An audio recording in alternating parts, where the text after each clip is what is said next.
Joining us for the third series in our boot camp. This is Interviewing 101 from the Career Development Center. I'm Giovannina Bucci. I'm one of the career counselors. And yeah, I'm excited to dive into this one. I don't know if you've joined us for any of the other workshops, but obviously we're in some new formatting these days. So thanks for joining us via the internet. I hope you're doing okay out there in the remote world that we're all existing in right now. So just to let you know, Morgan Pellerin, the Assistant Director of the Career Development Center and also career counselor, he is on the call as well, and he's going to be monitoring the chat. So if you have questions and you want to send those in the chat, he'll chime in when it's a good time for us to pause and address some of those. So definitely ask questions throughout. And if there is anything you need to follow up on or need clarification on beyond the workshop, obviously I'm available to help with that as well. So we'll get going, and it would be amazing if there were a couple of people who wanted to volunteer to answer some practice interview questions. If I were giving this in person, that this is actually a really fun workshop to do that with, because you can learn a lot from each other, listening to each other's answers. But I totally understand if nobody wants to necessarily jump on that. But if you are willing and you would maybe want to answer a question or two as a practice as we go further down, you can just let us know in the chat and just respond with a yes, I'd be willing to volunteer. So yeah, Giovannina, yeah. when that time comes, feel free to mention that just like you did, and we can actually make that person audible. Okay. And we could turn on their video too. Awesome. Then they could kind of participate with you, almost like an interview. Okay. Cool. So I think that sounds kind of fun, but if any of you also think it sounds fun, by all means, just let us know. So just to go over the agenda of what we're going to be doing today,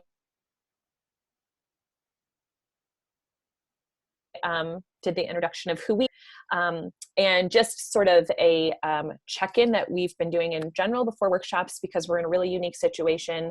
The Career Development Center is trying to constantly figure out how to navigate this along with everybody, this situation, but we want to be as helpful to you as possible. So I'll go over other ways to connect with the CDC just in general outside of workshops.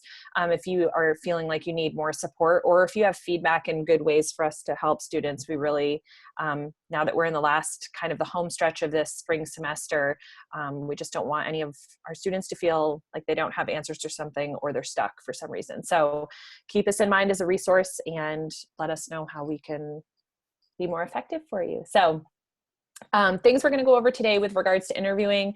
We're going to talk about how to prepare for an interview, some etiquette pieces, what to expect in an interview, with some example questions. We're going to go over some of the, like the common questions, but we're also going to get into a little bit of a discussion about behavioral based questions and sort of a tactic you can use to help organize your thoughts and figure out how to best answer those questions. So we'll get into that later as well. We're going to think about what you can ask, and we're also going to get into some sort of protocols and common courtesies for video interviews. And one of our really great resources, one of many resources that we have on the website, but particular to interviewing, is a resource called Big Interview. So I will go over that as well.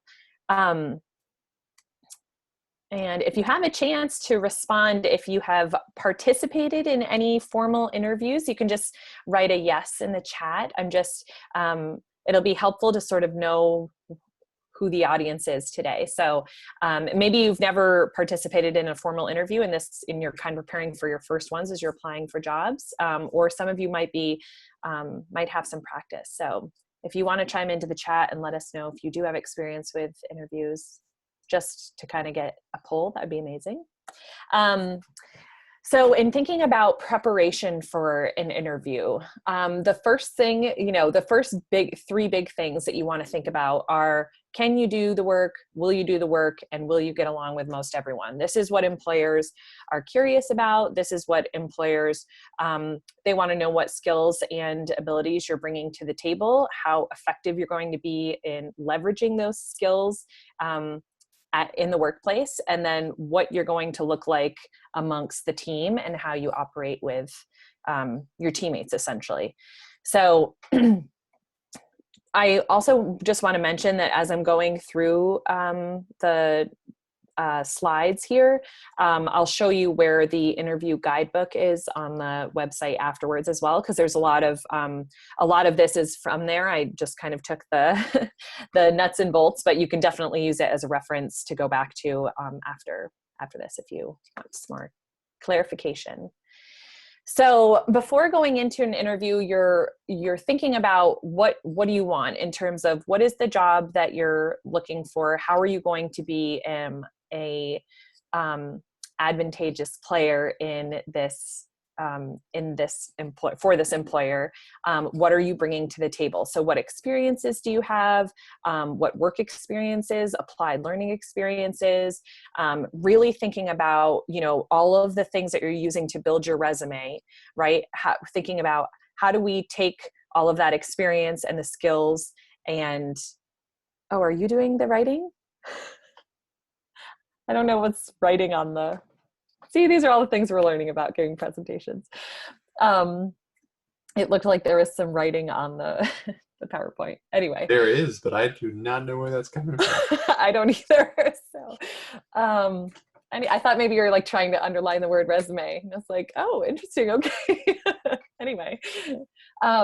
So really want to think about, you're essentially now you're having the opportunity to go in and, all of those skills and all those experiences and abilities and honors and awards and campus involvement, volunteer work, right? Everything that's listed on your resume is now a chance for you to go in and have a face-to-face, either video or otherwise, and leverage these discussions in person. So thinking about also your recommendation, folks that you're getting recommendations from, and or a reference list. So at the time that you are sitting down for an interview, ideally you want to have, I would say, 3 people in mind who you've already connected with, just with regards to whether or not they would be willing to be references for you.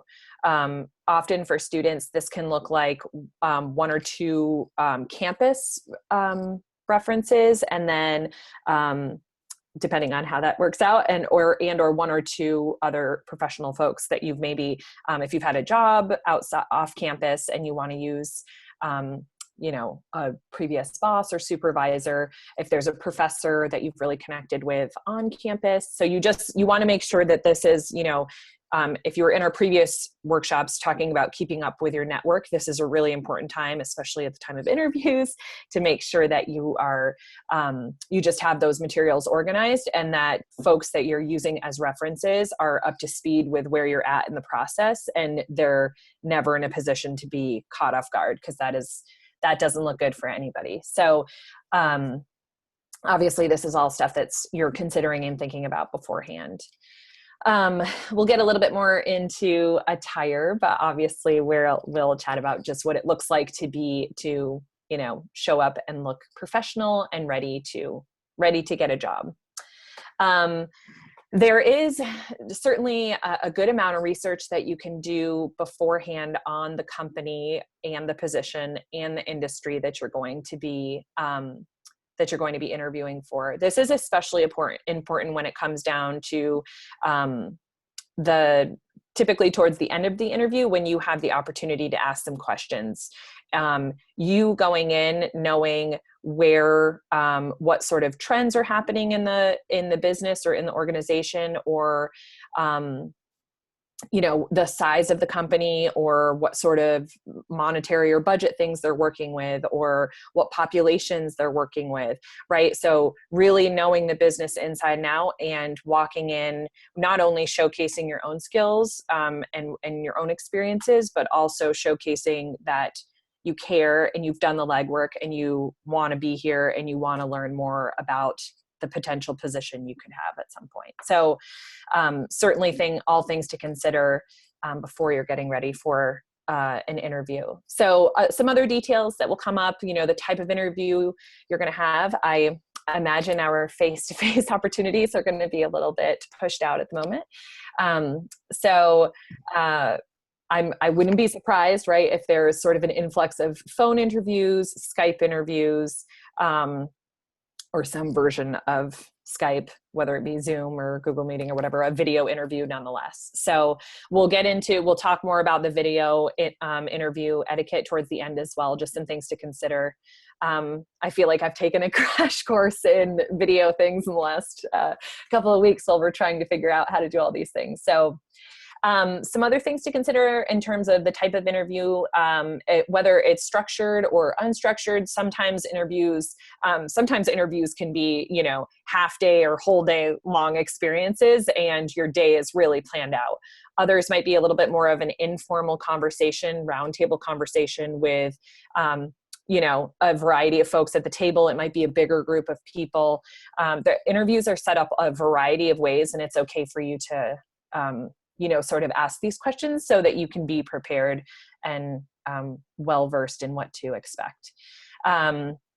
So thinking about who is on the interview committee or team, like I said, I've been on interview committees that are 3 people. I've been on interview committees where there's 10 of us sitting around a table. So there's definitely a variety of there.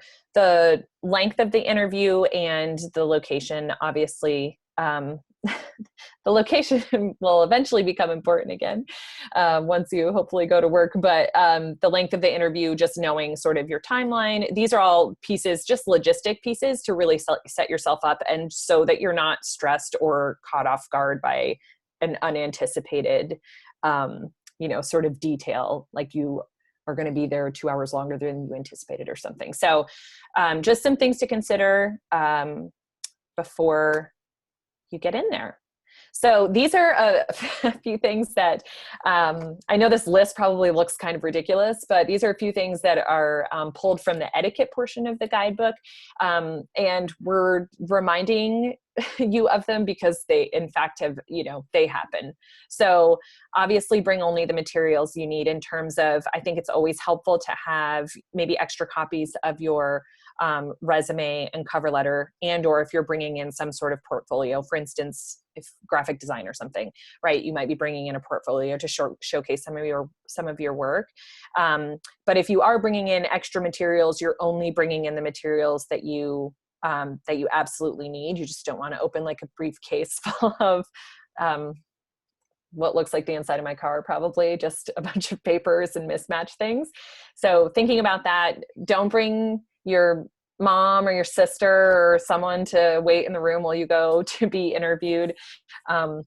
Just don't bring others along. Obviously, turn off your cell phones. Honestly, if you don't even have to bring it into the room, it just sort of avoids that altogether.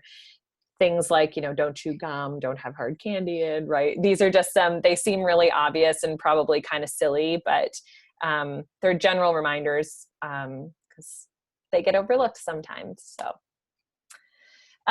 So in thinking about what to wear, I want to kind of go over this stuff relatively quickly because I would love to get more into the practice questions and talking about those and resources. But just, again, this might seem sort of like an obvious list, but just to consider when you're thinking about preparation. What to wear can definitely be industry specific, but you do want to think about wearing essentially dark or neutral, clean, properly fitting clothes. Nothing too racy. You don't want a lot of skin showing. Obviously, you're going to consider your audience. Make sure to wear nice, good looking shoes. the thing in our guidebook said, avoid, white socks. You want to try and have a decent pair of socks on, manage your facial hair, no super strong lotions or scents or anything. You want to show up ready, ready for the professional experience that is the opportunity to even interview. So you're making a first impression, and you want to keep that in mind from every step of the way. So definitely consider your audience with regards to, and everybody's experience is going to be individualized in this regard with regards to piercing and tattoos and stuff like that. Just, keep it in mind. Empty your pockets of all the extra things that you might have in there. Clean your fingernails, right? These probably seem a little, some of these seem a little silly, but they are just sort of things to keep in the back of your mind as you're preparing. Don't forget to ask questions in the chat. Morgan is monitoring that. So if you have specific questions about anything that I'm chatting about, for those of you that are maybe newer to us here, joining us. So what to expect in an interview? There is I've had quite a few different interviews, and they've all been a little bit different. And they often start with so tell us about yourself, right? And the guidebook, and really quickly, I just want to go over to this page because there's a really nice breakdown of what some things you can expect with the tell us about yourself question. Okay, let me just pull this up. And I'll go through and show you exactly where to find this afterwards, but it is all available on the website. So page 5. So as you can see, I think I'm going to try and, try and keep these both up at the same time, because I just kind of broke down the main sort of categories here in the tell us about yourself questions, right? So looking at, on the left-hand side, tell us about yourself with regards to education. And you can see right here that we have really noted what the employer is looking for in these situations, right? We're not, tell us about yourself is not necessarily, give us a list of your favorite hobbies and your favorite foods, right? We want to contextualize, tell me about yourself with the job setting. So with regards to education, right? So the employer is looking for intellectual abilities, relevance of coursework, career interest, willingness to work hard, and reaction to authority. In terms of work experience, right? Employers are typically looking for good energy, trainability, flexibility, a willingness to follow directions, self-discipline, ability to get along with others. And you can give there's some really good examples in here about how you can talk about your education with relation to things like class projects or the coursework that you've taken, and sort of how to talk about those things, because obviously preparing for an interview takes a lot of work, and you don't want to sound like a robot, but you do want to sound like you've taken the time to sort of think about and rehearse these, so you're not falling into a trap of, searching for something to talk about.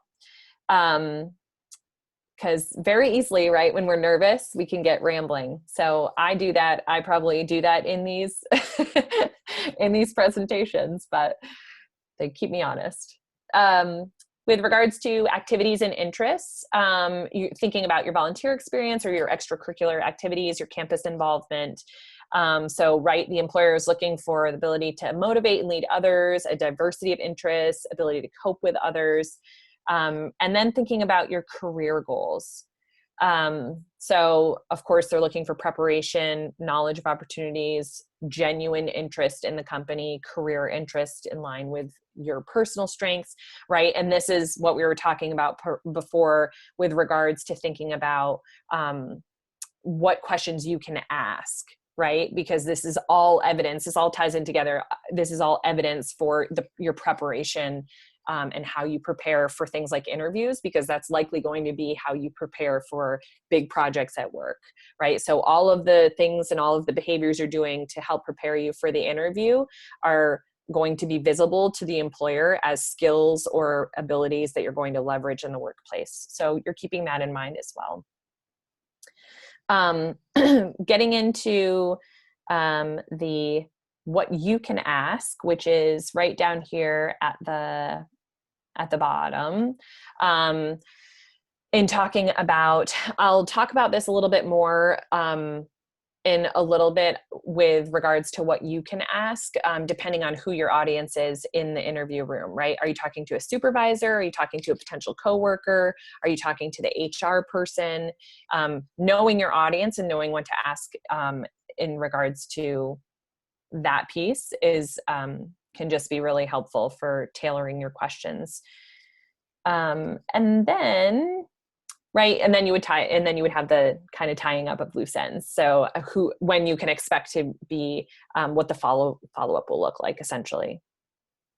So this is we're going to go right into, we're getting into question land. So let me come back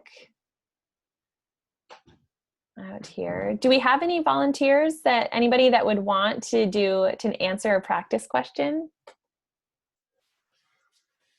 As of now, no volunteers in the chat, but feel free to volunteer away.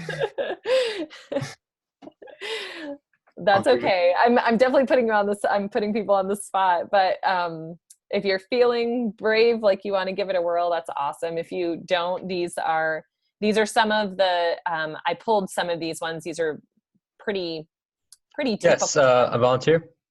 Oh, fantastic. Who's volunteering? Brian. Brian. Great. Brian, what program are you in? Marketing and business administration. Awesome. When are you graduating? I'm supposed to graduate in May, but of course I was pushed back a little bit. How come? I'm kidding. All right. Brian, awesome. Do you want to, oh, there you are. Cool. Awesome. Thanks for volunteering and showing your face. This is great. Okay. So are you okay with doing a few of these? Of course. Cool. All right, Brian. Brian, welcome. We're going to pretend you're in an interview. Tell me a little bit about yourself. Well, I'm currently a senior at SUNY Plattsburgh. I am studying marketing and business administration. I have some experience in office work, as well as a lot of volunteer experience with AmeriCorps. I did that for a year, if you know what that is. Yeah. And I am excited to become part of the workforce. Awesome.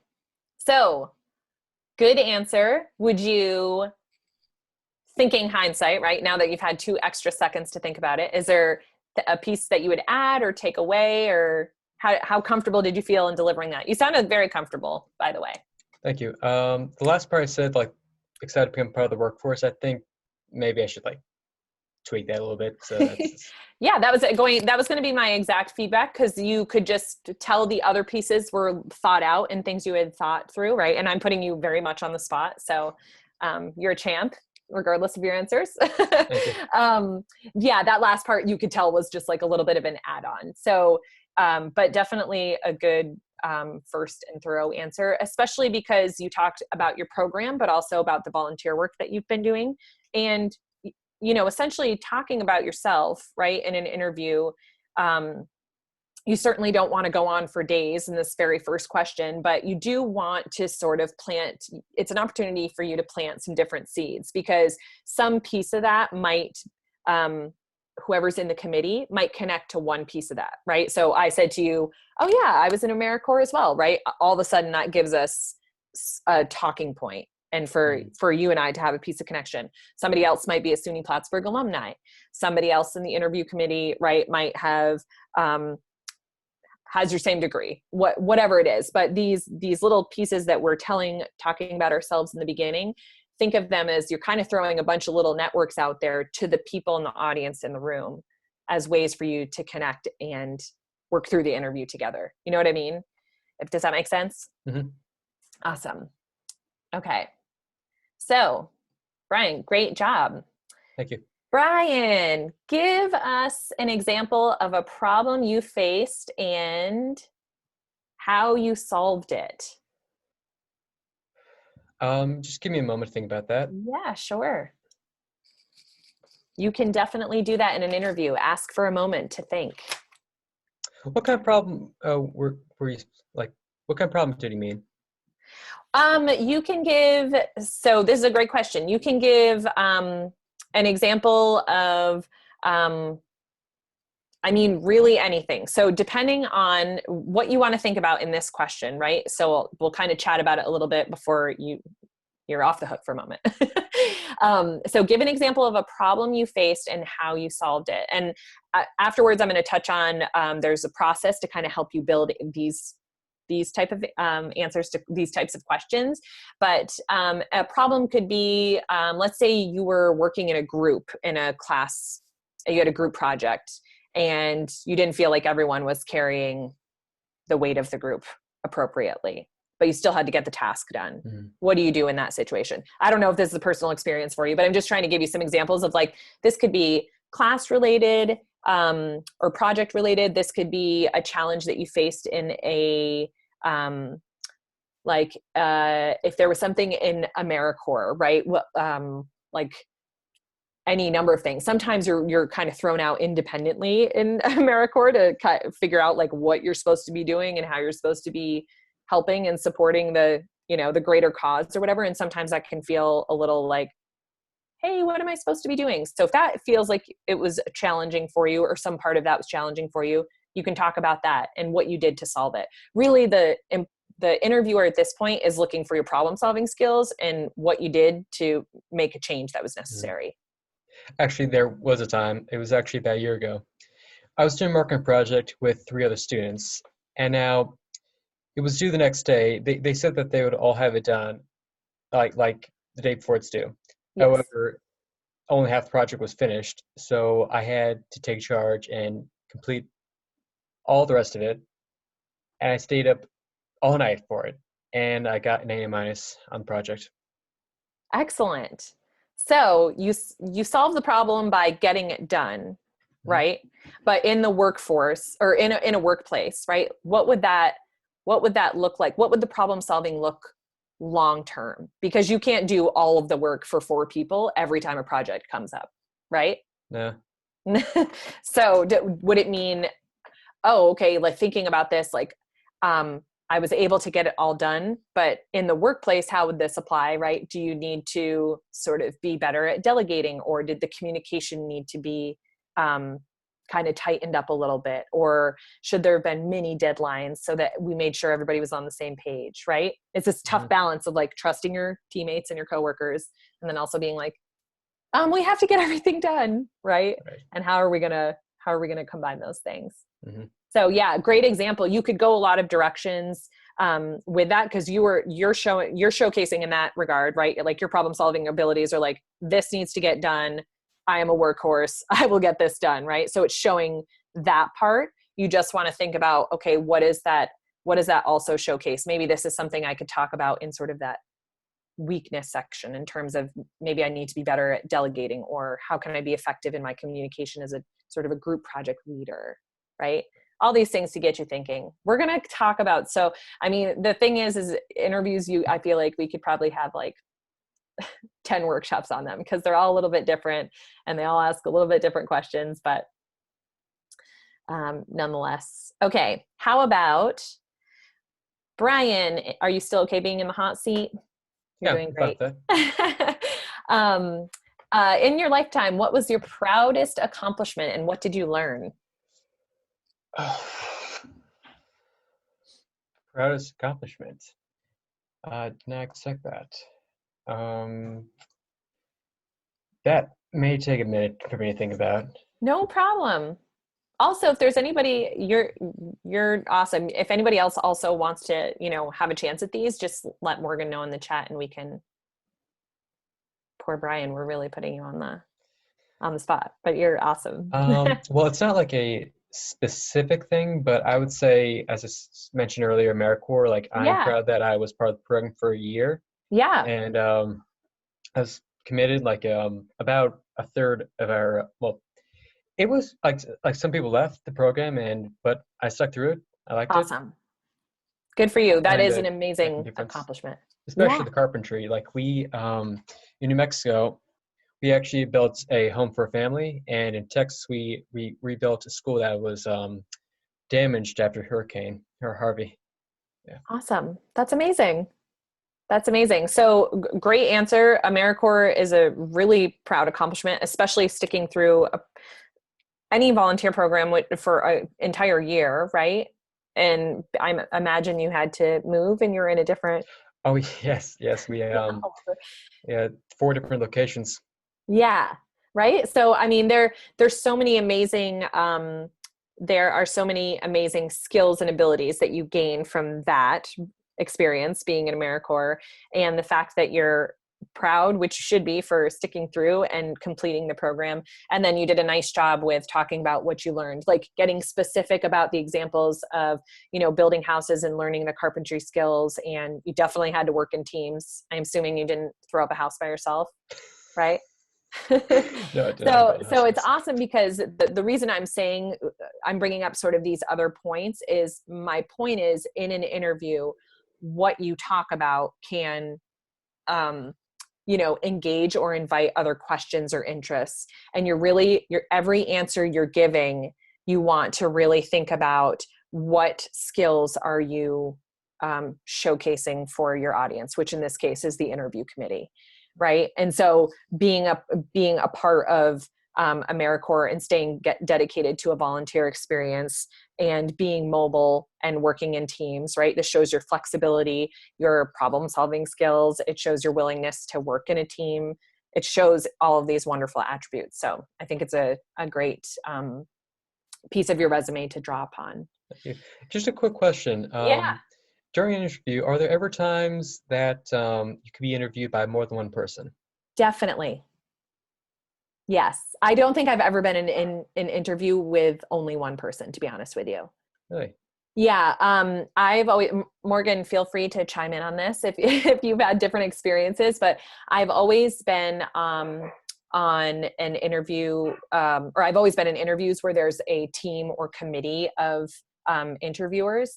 And a lot of that is for, that can be for a number of reasons, and the size of the group can be for a number of reasons. But I think part of it is, making sure that you have a few people hearing the answers, and you're essentially kind of having these follow-up conversations to Right. get the job, so there's kind of some formality to it. There's some, legality, I think, and reassurance. Morgan, if you want to talk more about that. In my own personal experience, it's a good question, Brian, just so people can kind of prepare. In my own experience, I have always had at least 2 people. And I think, kind of to Giovannina's point, I think a reason you're going to experience that in some ways is to protect you as the interviewer. And also part of that is to protect the company. The reason I'm thinking of that is, what a company would probably want to avoid is, let's say you didn't get the job, and maybe, or someone didn't get the job, and they get upset, and they reach out to the company. What a company would probably want to have multiple, so it's not just one person's word against someone else's about maybe like the interview. Oh, it didn't go well. There's only one person who's there kind of hearing that. Then it's kind of like one person's word against another person's. So that way, for the company, if there's multiple people looking, multiple people viewing, it's a little harder for that to take place. Also, like favoritism too. I think that protects you. Like, let's say that there's one person and they know one of the candidates, they might just automatically want to hire that person. Whereas if there's more than one person, then that's a little less likely to happen. It's going to be more on the merit of the interview and what you have to offer. Does that help, Giovannina? Yeah, that was amazing. Okay. You said it so eloquently. Okay. Well, I'll go back into hiding here. Okay. Was there anybody else in the chat that had popped up that they were like dying to answer these questions or? So there were a couple questions, so Yeah, I'll pose those. sure. Brian, thanks for taking some questions for us. I really Yeah, it's appreciate it. awesome. Thank you so Welcome. much. Super helpful. Um, so I'll go through and uh, go through those questions with you if that makes sense. So Sure, I'll yeah. ask them, and then we can kind of start answering them together. Yeah, Let's see. So the first one is from Carmen, and sure. she asked just generally if you have any tips for group interviews. Carmen, maybe you can clarify. I want to make sure I'm answering your question. When you say group interviews, do you mean like you with a group of people that are interviewing you, or do you mean like a group of like a group, you and maybe two other people who are going for the same job, and you're also interviewing with a group of people? Do you understand that difference? Like there's in the first scenario, there's just one interviewee. In the other scenario I painted, there might be like 3 or 4 interviewees, and you're all kind of being assessed. So, Carmen, if you could kind of just give me a clarity there on what you're asking for, so we can make sure we answer the right question. Yeah, so I guess she meant the second scenario where there are multiple people being interviewed for the same job at the same time. Oh, I don't know if you feel comfortable starting. I can chime in after too if you want, or I can take the whole thing if you're not comfortable with it. yeah. I mean, I haven't been. My only situation in being in a group interview actually was for grad school. I Okay. haven't been in a group job interview. Yeah. So, Carmen, and for everyone else, I think some things to kind of take away from that. I think it's kind of a balance. You want to stand out enough to be noticed, but you don't want to stand out so much that you're noticed for the wrong reasons. I think I'll kind of paint this for you in a scenario. So when I've been in group interviews, or I've also facilitated group interviews before, there's usually kind of almost like 3 groups of people. I'm talking with my hands, 3 groups of people, if that Okay. makes sense. So I'd say the first group, they're going to try to talk and dominate and just get their voice out as much as they can, because they're probably feeling like if I don't do that, I'm not going to get a chance. I'd say you probably don't want to be that person. You don't want to be the person that's just dominating everything, talking too much. Because the interviewers are also noticing, how are you in a group dynamic? If you're so domineering, if we hire you, how is that going to play out? Probably not well. Kind of the other end of the spectrum of that I don't think you want to be either is where you are real quiet and you don't say anything, or maybe only get one little thing in, because then they're just going to have nothing to really assess you on. I think you want to be try to somewhere in the middle. You maybe thinking through how you answer a question or answer a scenario. So when you do speak, it comes off as very well thought out, very articulate, and kind of striking that balance. Now there will also be people who are better at moderating that than others, so that's always something else to kind of keep in mind. Some people, like if I was the moderator or the person kind of conducting the interview, if someone was really dominating a lot, I mean, I might let that go a little bit, but then I might eloquently tell them to shut up so that other people's points of view can be brought in and I can assess those other people. Some interviewers will be good at that, others won't be. So that's something to be mindful of. And if there is one person who's just kind of dominating and no one's really doing anything about it, then you might want to insert yourself a little bit when possible.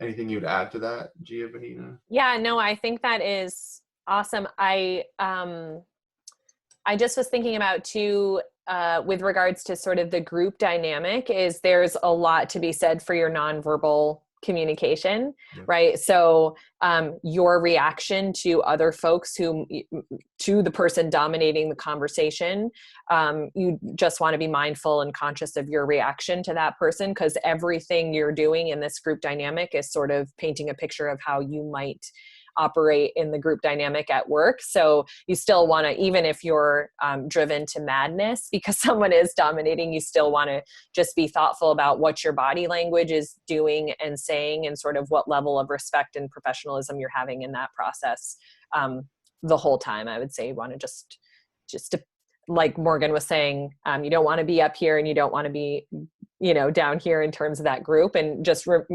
maintaining a level of professionalism throughout that process, because you'll get some dynamic folks in your group, I would imagine. So it can take some sort of special extra attention to make sure you're just being mindful of your nonverbal stuff.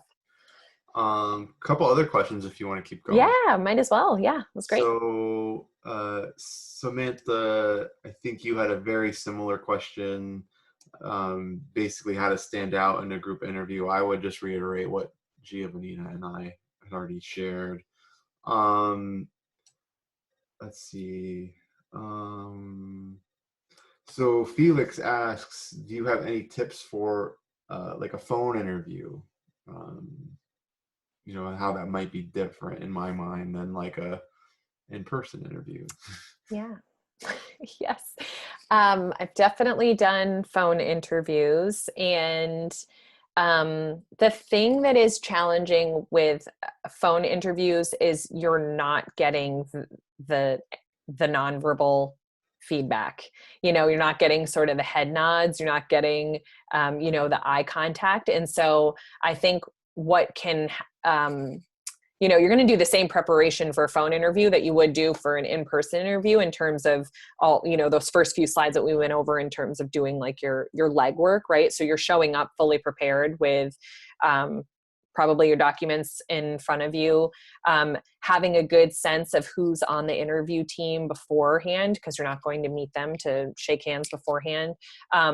Typically, my situation with phone interviews has always been me on one end, and then a conference call, and there's usually anywhere from 3 to 5 interviewers maybe, or like a team of interviewers.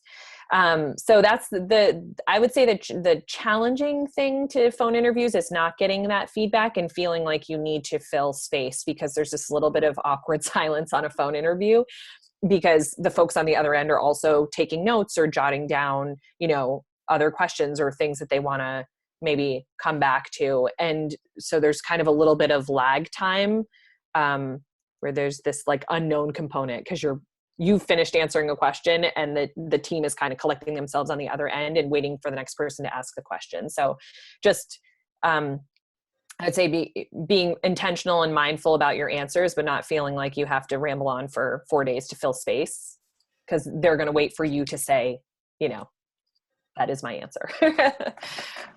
Yeah, I would echo a lot of what you shared, Giovanina.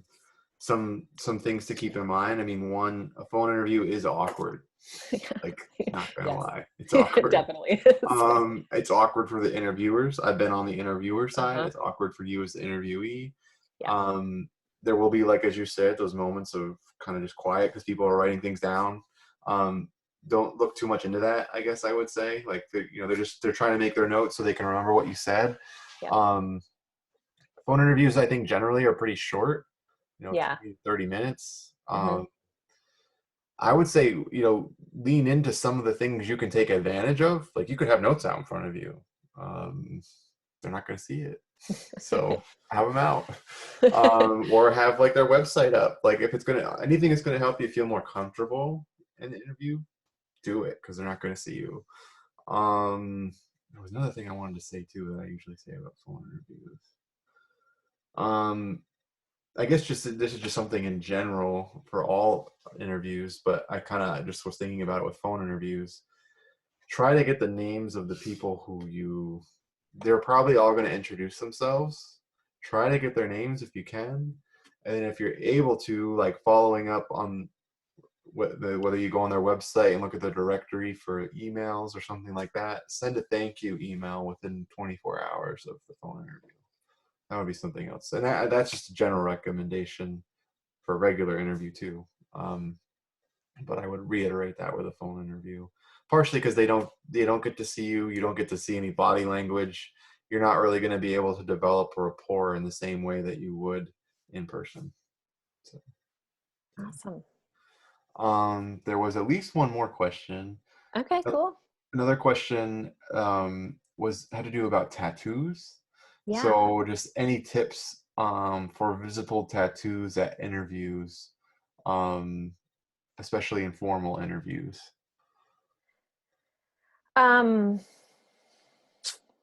Well, I think I always struggle with this one. I have tattoos as well, and I'm like, well, yeah, I mean, I have some general advice, but I don't know from your own experience, how have you handled it? Yeah, I mean, I've probably erred on, I don't have tattoos that are like on my hands or like, visible places. I also haven't interviewed places where I think it would be problematic for the tattoos that I do have. So provided that the superseding thing is that I look professional and like I'm showing up for this interview put together and, professional and like I care. I mean, I think if those are kind of the things that you're working towards at the top and where your tattoos fall in that category, I don't know if you need to wear a turtleneck to cover up every single tattoo in this day and age. Yeah, I would reiterate what you shared. And I mean, if it's easily, I don't know if this is a word, like hideable, then yeah, like kind of what you were saying, yeah, then maybe don't show it. But if it's in a place where you can't cover it up, it's part of you, then obviously you'll roll with that. And I think you're going to see, a lot more places are more flexible with that these days, than probably even 10 or 20 years ago. The other thing, and Ron, I know your question was particularly about like the medical field. So I think what I would recommend, and this would go kind of field by field, what I would recommend in that scenario is, if whether it's people who graduated maybe a year ahead of you that are working in the field now, kind of asking them like, what is the culture in that workplace about it? Is it something that's going to be a problem or not? I think you're going to find it's probably not, but kind of getting that insider's perspective of how do people handle it in the field. And I would kind of do that recommendation kind of just across all fields. yeah. There are some fields where that's a little bit of a deal breaker. The only one that stands out to me right now is like police. Some police forces have a pretty strict policy on visible tattoos, but even that I have heard is getting more lax. So. Yeah. I mean, if it's not reasonable for you to have it covered all without some grand extra effort anyway, eventually you're going to show up to work with your tattoos exposed. So you kind of have to be mindful, you're not going to show up in a snowsuit to cover your tattoos and then not have them covered ever again if you get the job, so it's like, but like Morgan said, I think the flexibility is probably opening up, but being mindful of the field and your audience. So there are a couple other questions, but I want you to be able to get through what you had left. So okay. Yeah. So there's, the end. Yeah, sure. So there are a few more things that I want to chat about. One being this big question, which the biggest weakness. Oh man, that question always comes up a lot in terms of sort of how to answer it and what people are looking for. But I do want to bring you, again, I'll show you how to get to the guidebook that I'm looking at right now. And we'll get to the weakness question because we're going to go over it right here. But on page 6 of the guidebook, there's a lot of these sort of common questions, sort of more experience and activity based and less behaviorally based, which we'll get into the behavior questions following this. But the biggest weakness, you know, I think this has probably been asked in every single interview I think I've ever had in my professional life. And, you know, the feedback on it is constantly evolving, but, you know, right now, what you want to focus on is your work and not your character. You want to be able to turn it into a positive and show how you've been able to sort of manage and or overcome. So this question is, quite frankly, it takes practice, and it takes, okay, what are one or two answers that I would use here, and what do those look like in different interview situations, and really mapping those out, or talking through them, which I'm going to point you to resources that you'll be able to practice these things in. But it's not, once you break it down and think about it, you know, what your biggest weakness is. So to give you an example, for myself, I am better with deadlines because I am a procrastinator. I will get things done, but I'm maybe not as efficient with my time as I could be. So I know that about myself. So big projects that are 3 months out, I'm better if I can check in monthly. And if someone can, if I can check in with a supervisor or something monthly to kind of like track progress and have conversations. So I know that about myself. I know it's a weakness because I wait, and sometimes it's, you know, not always, while I get the work done, it's maybe not always the most effective or efficient way to do that. So I know it helps me to have somebody be accountable, help me stay accountable on the other end, and break down the bigger timelines into more manageable pieces for myself. So to give an example, that's what I roll with. If you know something, right, about the way that you work, not a character flaw, but if you know something about, you know, the way that you work and the tools you're using to help manage that weakness in the workplace, that's really what the interview team is looking at. Like, okay, we're human, right? We all have these things that we're dealing with, but what tools am I using? What resources am I using? Because I'm A, aware of this, and then B, I know what I need to do in order to sort of offset what might be considered a weakness. So food for thought, this page, I know we're down to like the last 10 minutes. So page 6, a lot of really great questions. Again, more focused on like skills and abilities and experiences. And then this next page on here is, and the next thing I'm going to go over here is the STAR technique, right? So this is really to answer more behavior-based questions, which an example would be the one I gave Brian, which was, you know, give an example of a problem that you faced and how you solved it. So I threw him right into the, you know, hardball here. With these sort of behavior-based questions. So essentially with listening to, and there's some great examples on page 9 of the guidebook of behavior-based questions and sort of what folks are looking for. But the thing that you want to think about here is basically they're going to say, tell us about a time you know, fill in the blank and what you did about it. So they, in thinking about these, obviously you want to do these pieces, right? So listen to the question carefully, ensure you understand the question. Brian did a really awesome job to, in this example as well, to say like, oh, what exactly, can you give me some context for a problem, right? Totally a fair question. Take the time to organize your answer. You know, he said, oh, can I have a minute to think about that? Also something that might feel really awkward to do in person and or over the phone. Interviews, there are a lot of awkward moments in interviews. So the problem is when we feel pressure to sort of fill space and not be intentional with our words and our answers. And that's where we can sort of lose sight of what we're talking about. So take a moment to collect your thoughts and be able to deliver a relatively organized answer. Because of course these are stressful situations. State your answer the follow-up question. So the STAR acronym stands for situation, task, action, results. So when you are answering questions using this STAR approach, you are thinking about setting up the context of the situation. What was the task at hand, right? So in this case, with the problem question that I gave Brian, thinking about like, okay, what was the group project was the task at hand in that situation. And then what did you do about it? And what were the results of that situation? So he could go through and develop, or any of you, right? But we're using Brian as an example because he's awesome and volunteered for us.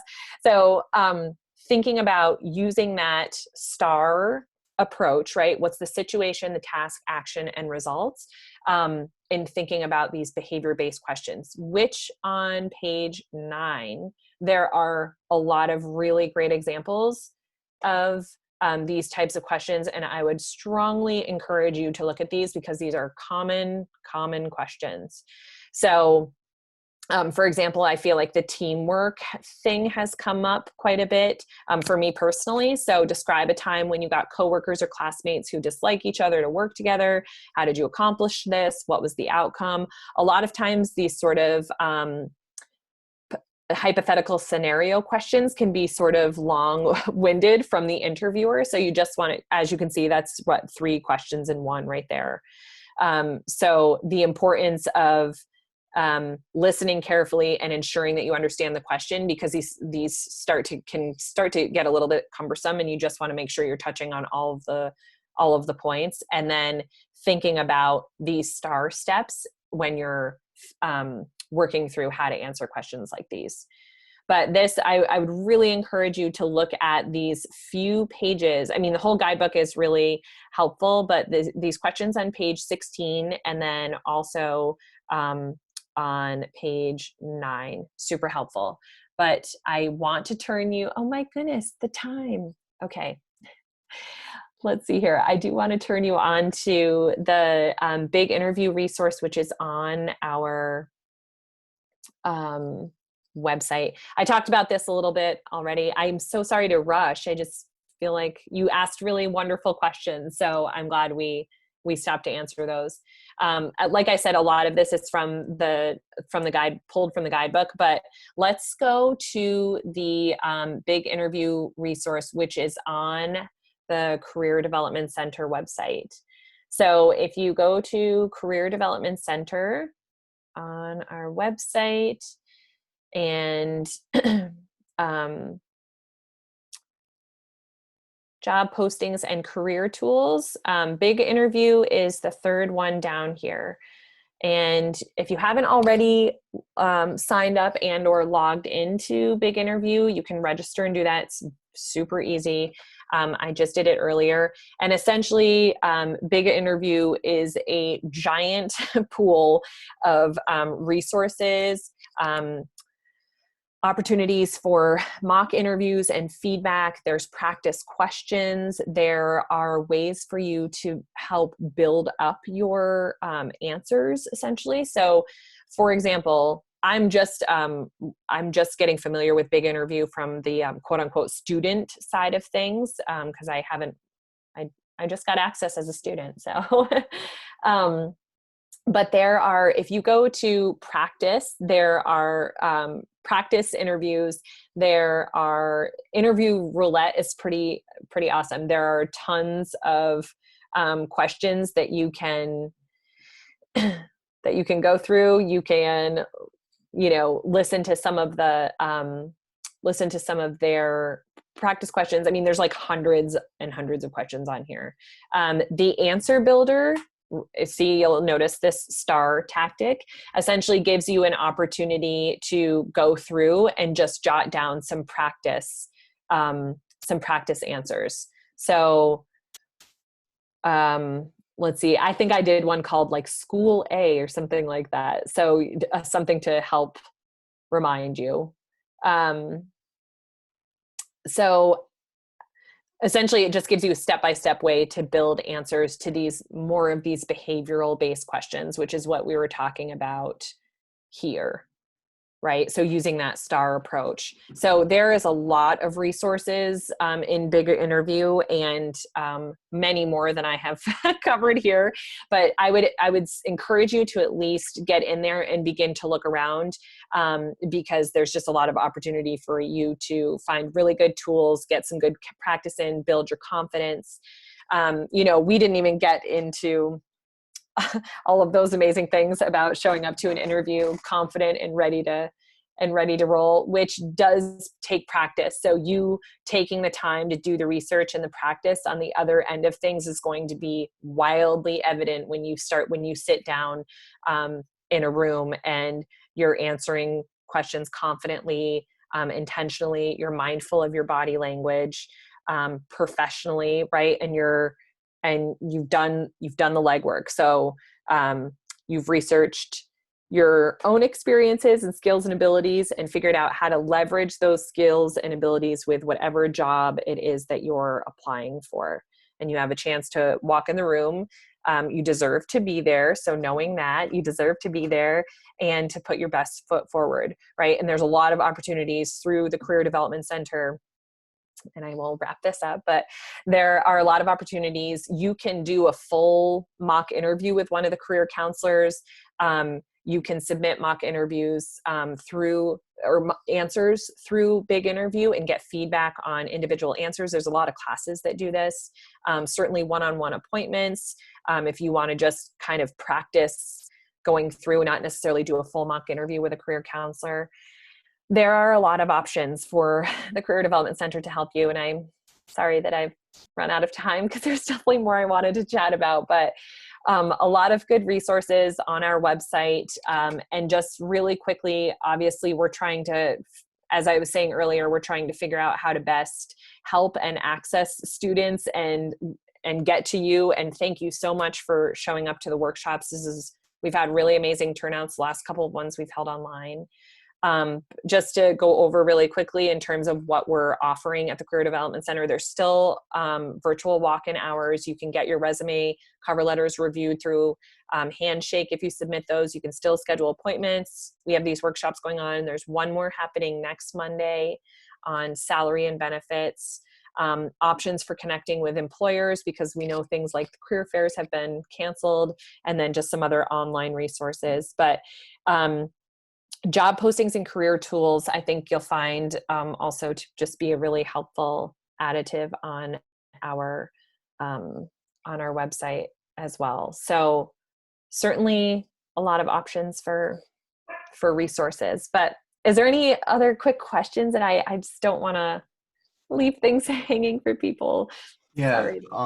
So there was one question that we didn't get Sure. to.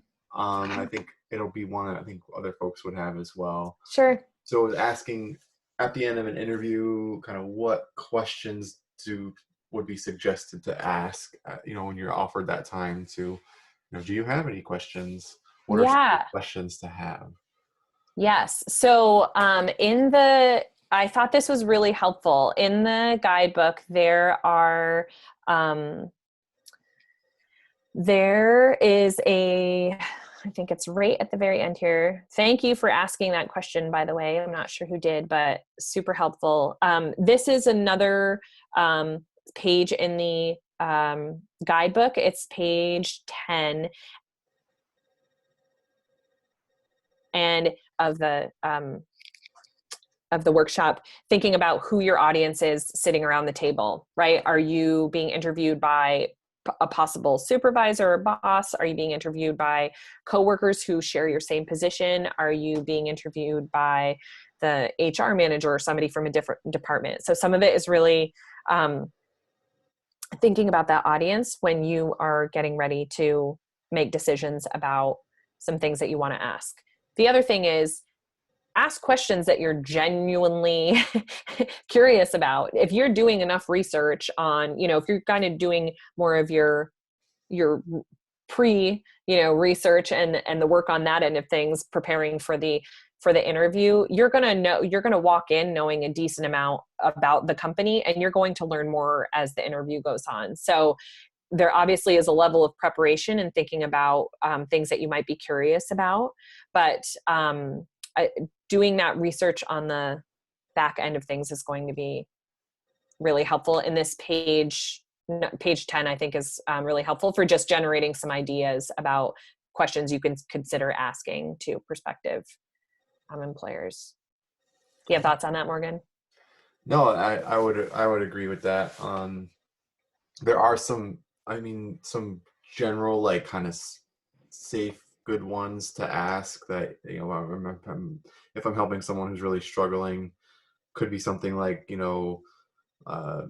what has inspired you to want to keep working for this organization? That could kind of give you a sense of why are people committed to this company or this organization. Sometimes it's telling if they have a hard time answering that question too, because I think also this is kind of a larger thing, but thinking of an interview as they're interviewing you, and obviously that's pretty important. They want to see if you're a good fit, but you're also trying to see, am I going to be a good fit for this company? So I guess kind of frame your questions that way, of asking the questions that are going to help you get a truer sense of what is it going to be like to work for this company. Yeah. Awesome. So that was the last question. Okay. If there are other questions that come up for folks, like as Giovanna shared, just know that we are accessible. We will also be sending a follow-up email to you all after this, later this evening, so you'll have contact information for us. So feel free to ask any questions. Any parting advice to students? No, I mean, you're here in these workshops, which is a really amazing step into starting to think about the interview process and getting yourself prepared. And honestly, practice, if you are not quarantined alone, or FaceTime with a friend and have them, practice these questions and just get comfortable, talking about yourself, talking about your experiences and accomplishments. Because with practice, you gain confidence. And when you walk in with confidence, that can be really evident, right off the bat. And that's how you want to show up to an interview, because you deserve to be there. So and we're here to support you. So please utilize us as a resource along the way. That's Great. really my big thing. We're all navigating a really interesting situation right now, and we just really want to stay accessible to students. So thank you for showing up. Hopefully we'll see you next week. 5:00 is the salary and benefits conversation, same platform that we did today. And we appreciate you. So. And I remember one more thing to share. Yeah.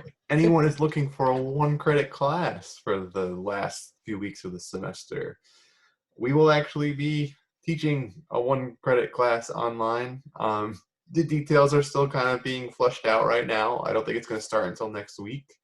But if you are needing a 1-credit class, or you just want to add this 1-credit class, I believe the details will be shared out through academic advising, but we'll be teaching a general career class. So I think it's going to be a lot of things about like resume, job searching, some of the things we're covering right now, but a little bit different format.